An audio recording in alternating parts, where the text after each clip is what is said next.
Have you ever wondered how the first settlers survived winters so cold that even the rivers stopped breathing? How they faced nights so silent that the sound of their own heartbeat echoed through the wooden walls? Tonight, I will tell you a secret most history books never mention. A story buried under the frozen soil of the early American frontier. Stay with me until the end, because somewhere in this quiet storm of history lies something that no one on YouTube has ever truly revealed. The story begins at the far edge of a new world, where endless forests stretched across the horizon, and snow drifted softly like ash from a pale sky. The people who lived here were not heroes or legends. They were farmers, blacksmiths, mothers, and children, ordinary souls trying to carve a life from wild land. They had crossed mountains, left behind the warmth of familiar towns, and built cabins with their own hands. The wilderness gave them everything: wood, water, and silence, but it also demanded everything in return. As the sun sank behind the frozen hills, the air grew sharp enough to cut. The smell of pine mixed with smoke from the evening fires. Inside the small cabins, the walls were sealed with clay, and the light from the hearth danced gently across rough wooden floors. Every flicker of flame was a small victory against the cold pressing in from outside. Each ember that glowed meant one more hour of warmth, one more breath of safety. Outside, frost gathered on the windows like lace made by invisible hands. The forest stood still, listening. A wolf's distant cry faded through the wind. Inside, people spoke in low voices, careful not to disturb the fragile peace that firelight offered. The men had spent the day cutting wood until their muscles trembled. The women tended to small meals made of dried beans and salted meat, saving every scrap. The children sat close to the fire, tracing shapes in the smoke, and pretending they could see spring hidden somewhere in the flames. The world beyond their walls was a silent ocean of white. Every path they had known was gone. Every sound was muffled. Even the stars seemed farther away, like they were hiding behind the cold sky. It was a beauty that demanded respect, the kind that left your heart full and your body trembling at the same time. For them, this was life, not comfort, not luxury, but the simple act of enduring. They did not fear death in the way we imagine. Death was a constant guest, sitting quietly in the corner, waiting for the weakest to close their eyes. What they feared most was the moment when the fire would fade. Because when the fire died, the night would take everything: warmth, breath, and hope. Still, every evening they gathered around the flame, whispering stories, fixing tools, and watching the snowfall. Somehow, that quiet rhythm became their strength. The frontier was not built by bravery alone. It was built by patience, by hands that refused to stop working, by hearts that refused to stop believing that spring would come again. Each morning they woke before dawn. They chopped wood, mended walls, prayed softly, and watched smoke rise against the pale winter sky. That smoke was their flag of survival, their silent message to the world: we are still here.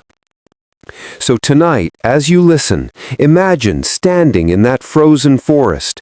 Feel the crunch of snow beneath your boots, the sting of the wind against your face, and the warmth of a cabin just a few steps away. This isn't just their story, it's the story of every soul that ever faced the darkness and decided to keep the light alive. The first snow arrived quietly, without storm or warning. At first, it looked harmless, soft flakes drifting gently through the gray sky, settling on rooftops and branches like tiny feathers. The children inside the cabins pressed their faces to the frosted windows, laughing as the world turned white. For them, it was magic. For the grown ones, it was a quiet signal, the beginning of months that would test their strength, patience, and spirit. Nights on the frontier were different from any other time. They stretched endlessly, as though the darkness had forgotten how to end. The cabin would fall quiet after supper, with only the soft crackle of the fire and the low sigh of the wind outside. Shadows from the flames danced gently across the wooden walls, turning simple tools into strange shapes. The family sat close together, wrapped in thick blankets, their faces golden in the flickering light. Outside, the world was buried in silence. No footsteps, no birds, no motion, just the slow breathing of the earth under snow. Sleep did not come easily. The cold found its way into every gap and seam, creeping under furs and through the cracks in the floor. Even the fire could not chase it all away. Sometimes the youngest would wake in the middle of the night, whispering that they heard something, a sound maybe, or a voice. The parents would hush them gently, saying it was only the wind, but in truth, everyone had heard it. The strange groaning of trees in the cold, the distant call of a wolf, the whispering snow sliding from the roof, sounds that made the night feel alive in an ancient, watchful way. Time moved differently in that darkness. Hours felt like days, and dreams blended with waking thoughts. Some would lie awake, remembering the warmth of summer, the smell of wet soil, the feel of rain on their hands, the songs of crickets by the fire. Others would stare into the embers, seeing faces of those they had lost, wondering if they too had faced winters like this. It was a quiet, private kind of pain, one that came not from hunger or cold, but from the stillness of being too far from everything once familiar. Occasionally, the fire would fade too low, and someone would have to rise, carefully, unwillingly, to add another log. The floorboards creaked. The air bit at their skin. The wood would catch slowly, first smoke, then flame, until the room glowed again. In that light, they could see each other. Tired eyes, pale hands, quiet determination. Nothing was said, yet everything was understood. Each night survived was a small victory. Outside, the moon would rise over the frozen forest, cold and distant. The snow reflected its light like glass, turning the world into shades of silver and blue.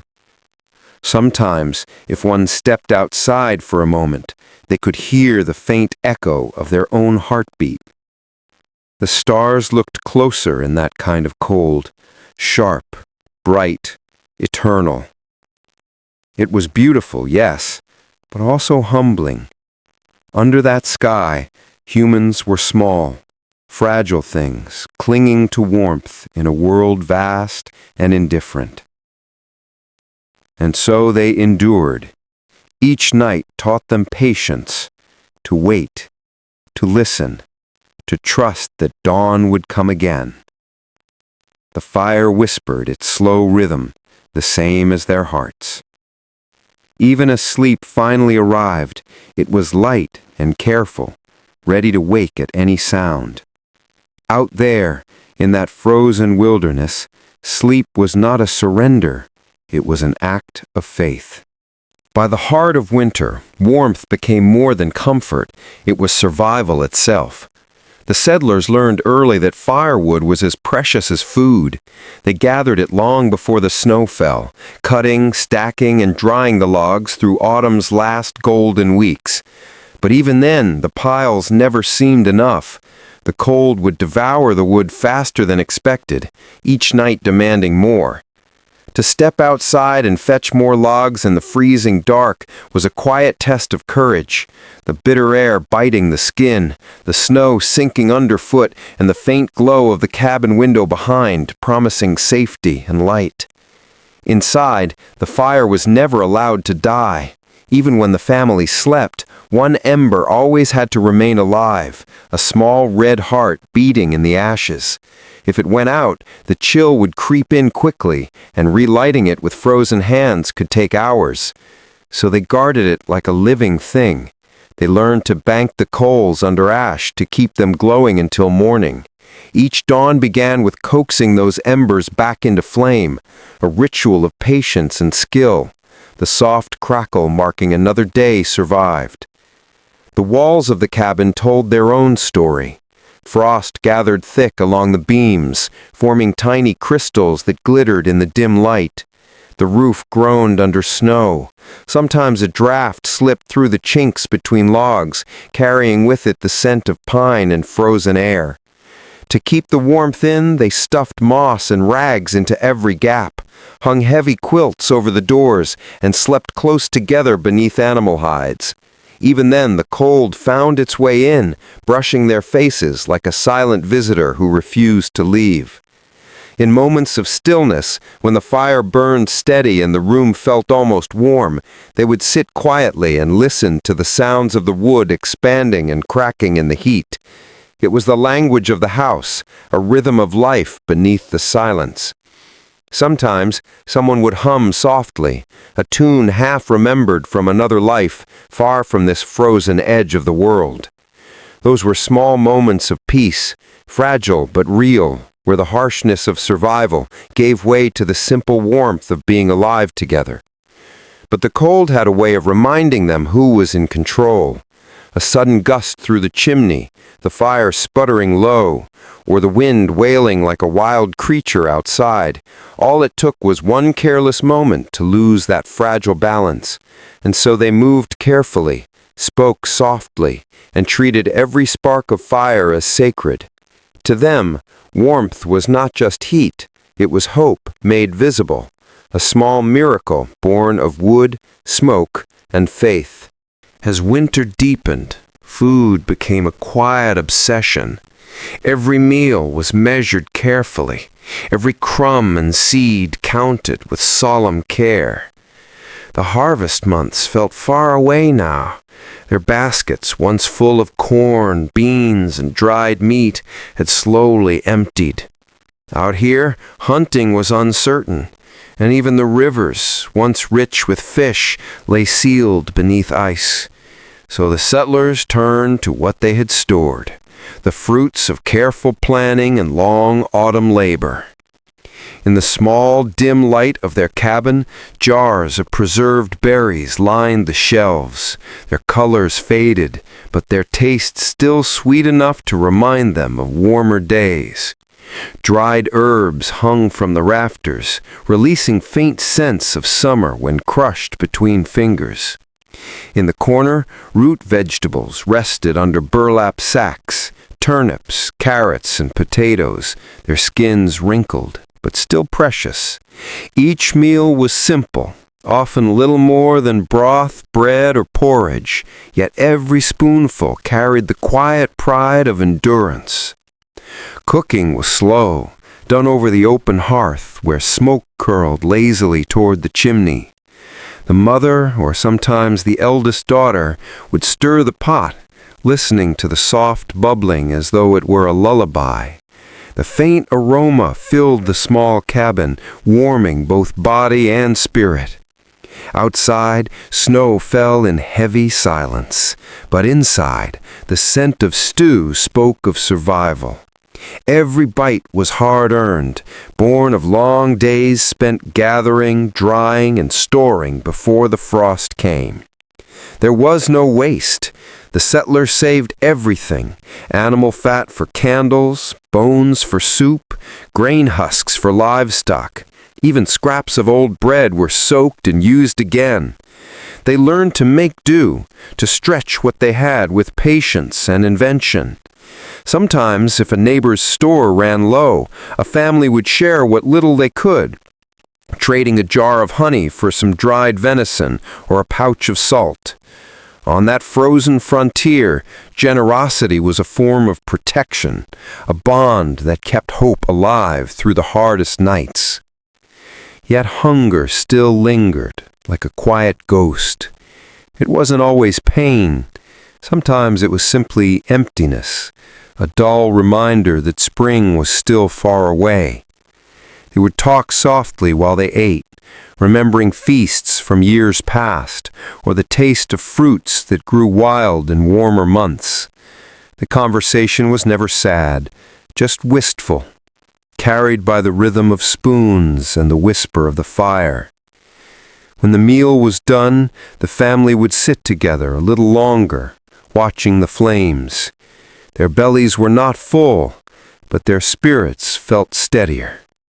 In that warmth, in that moment, they had all they needed. The will to last one more night, one more week, one more winter.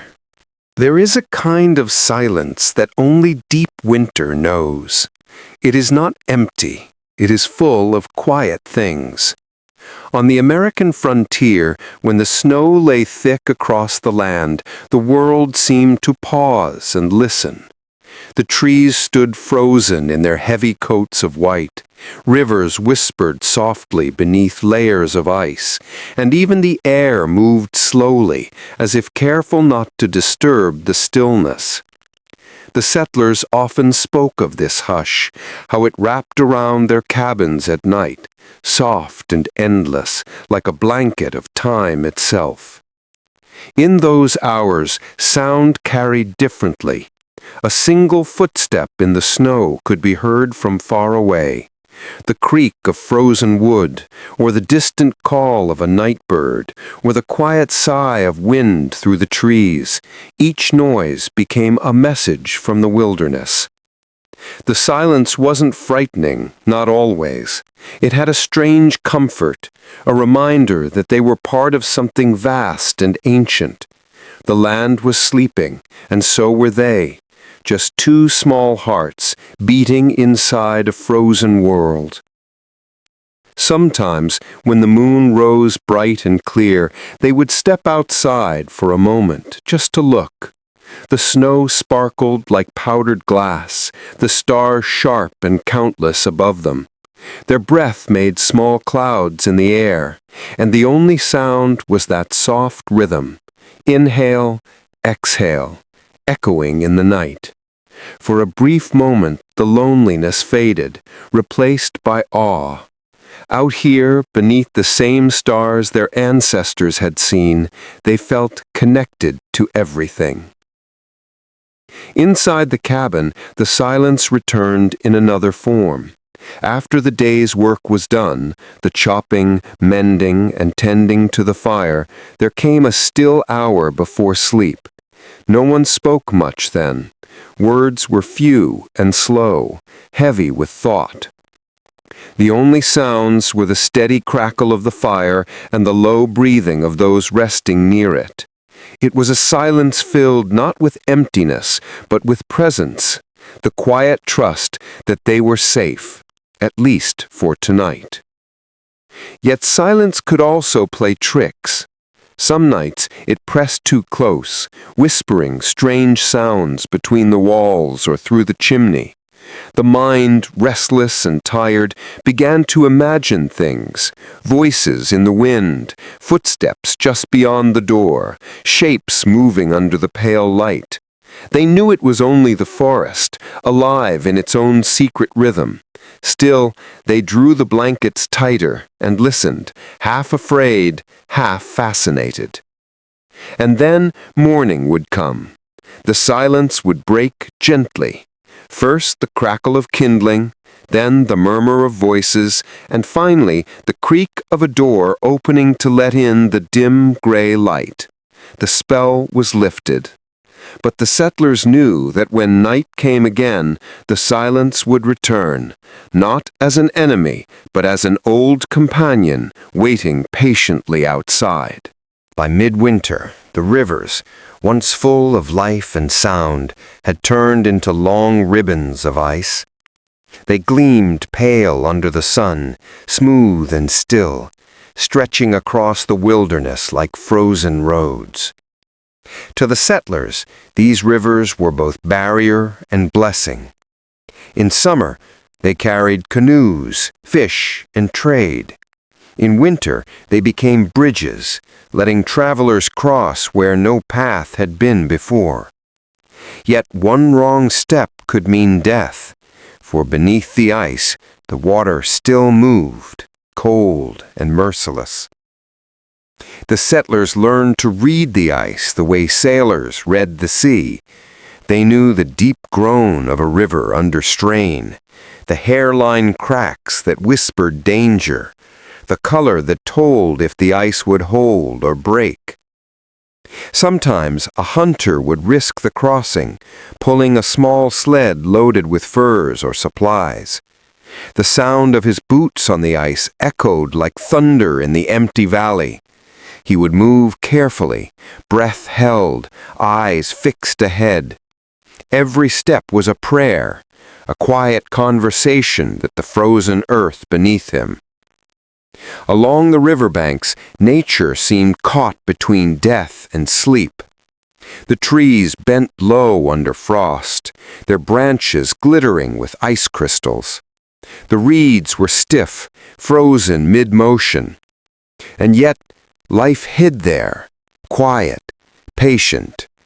Small tracks of foxes and rabbits marked the snow, and sometimes a bird's wing would flash in the gray light.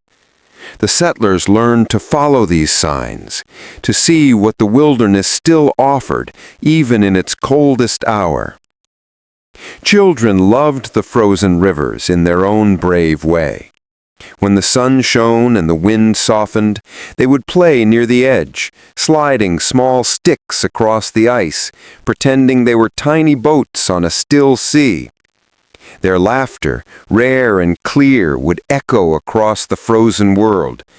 It was one of the few sounds of joy winter allowed, fragile but bright, like sunlight breaking through clouds. For the adults, the rivers were routes of survival. Hunters followed them to find new trails, and neighbors used them to visit one another when the forest paths grew too deep with snow. Sometimes they would meet midway, exchanging small gifts, salt, candles, or stories, before parting again, their figures shrinking into the white horizon. It was a reminder that even in such isolation, no one was truly alone. The land, silent and harsh, still connected them through these frozen pathways. As evening fell, the rivers turned silver in the fading light. The ice reflected the colors of dusk, soft rose, pale gold, then deep indigo. Standing there, one could almost hear the slow pulse of the world beneath, waiting for spring to return. The settlers would linger for a moment, breath misting in the air, before turning back to the warmth of their cabin. Behind them, the river lay silent once more, timeless, patient, holding the memory of every step that dared to cross it. Winter on the frontier was not only cold, it was quiet in a way that pressed against the mind. Weeks could pass without a single visitor, without even the distant sound of another human voice. The settlers had chosen a hard kind of freedom, one that came with vast skies, endless forests, and the deep loneliness of distance. In those long months, isolation became as real an enemy as hunger or frost. The snow buried paths and landmarks until the world outside their cabins seemed erased. Traveling even a short distance could be dangerous. Storms rose suddenly, blinding and wild. So most stayed close to their fires, measuring time by the slow burn of wood and the flicker of light across the walls. Each day felt both the same and slightly different, a rhythm of chores, quiet meals, and the whisper of wind through the eaves. Loneliness often settled in the quietest hours. When the fire burned low and the night deepened, thoughts turned inward. They remembered the towns they had left behind, the laughter from taverns, the bells of distant churches, the feeling of being surrounded by other lives. Some wrote letters they could never send, scratching words on scraps of paper just to hear their own thoughts take shape. Others carved small wooden figures or mended old tools, keeping their hands busy while their hearts wandered far away. Sometimes a kind of calm would come instead. There was a strange beauty in solitude, a sense that in this silence one could finally hear the land itself.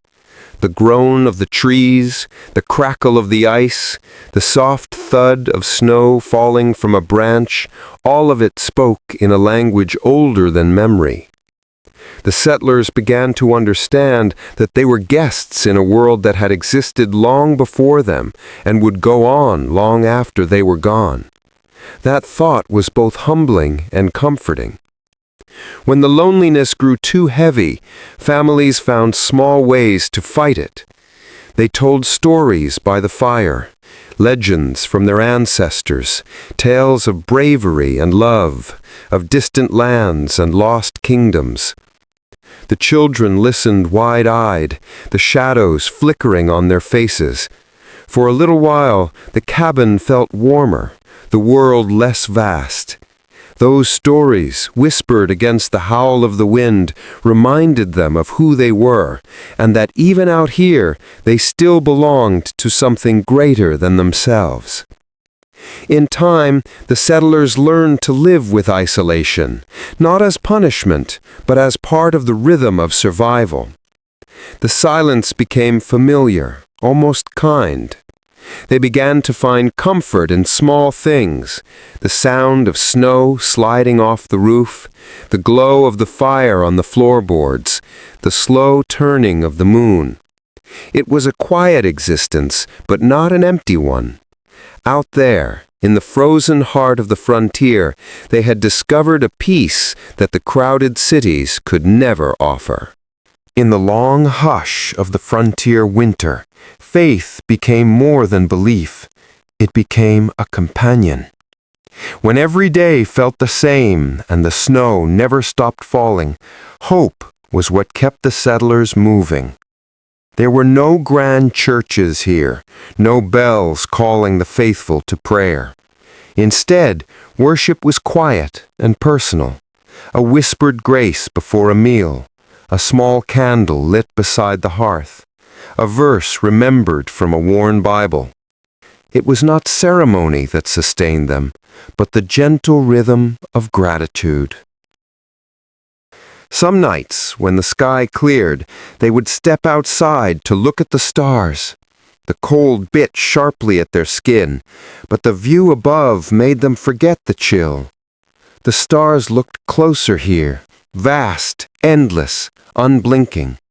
Each one seemed to watch over them like lanterns hung by unseen hands. In those moments, the settlers felt part of something eternal.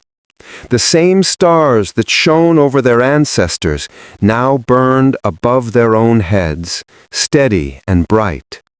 The universe seemed both enormous and intimate at once. And then, almost without warning, it began. The slow, gentle thaw. It started as a whisper, a drip from the roof, a soft crack of melting ice. The settlers noticed it first in the mornings, when the air no longer bit so sharply, and the frost on the window panes melted before sunrise. The snow grew softer, sinking underfoot instead of crunching. The forest, once silent, began to stir again. Birds called faintly from faraway branches, and the sound felt like music, the first song after a long silence. For months they had lived in a world of white and gray.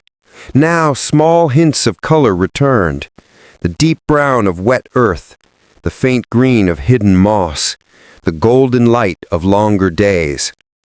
The rivers, once frozen solid, cracked open with deep echoes that rolled across the valley. Water began to flow again, slow and heavy, carrying broken shards of ice downstream like memories of winter. Standing on the banks, the settlers watched it with quiet relief. The earth was breathing again. Inside the cabins, fires burned smaller now. The air smelled fresher, carrying the scent of pine and melting snow. Windows were opened for the first time in months, letting in sunlight that felt almost strange after so much dimness. The children laughed again, chasing one another outside where the snow still lingered in patches. Their voices carried through the trees, bright, alive, free. The adults moved carefully, grateful but cautious. They knew the thaw was slow and deceptive, that frost could still return, that winter did not release its hold easily. But still, they allowed themselves small celebrations. A meal shared with a neighbor, a song hummed while cleaning the hearth, a silent prayer whispered at dawn. They had survived the hardest season, and in that survival found something unspoken, a strength they hadn't known before. As the days passed, the land changed quickly. Streams ran fast and clear, the sky deepened to blue, and animals returned from their hidden places. Life pushed back against the cold, bold and unstoppable. And with it came hope, not loud or sudden, but steady, like the melting snow that fed the rivers.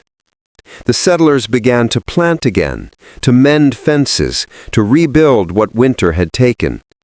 Their hands were still rough, their faces still pale, but their hearts were lighter. That first evening of true spring, when the sun sunk over the wet fields, they stood quietly and watched. The snow reflected the last light of day, glowing gold before fading into dusk. It was over. The long silence, the hunger, the endless cold. The frontier had tested them, but it had not broken them. And as the night came gently over the thawing land, the settlers finally rested, listening not to the howl of winter, but to the soft trickle of water and the promise of another year.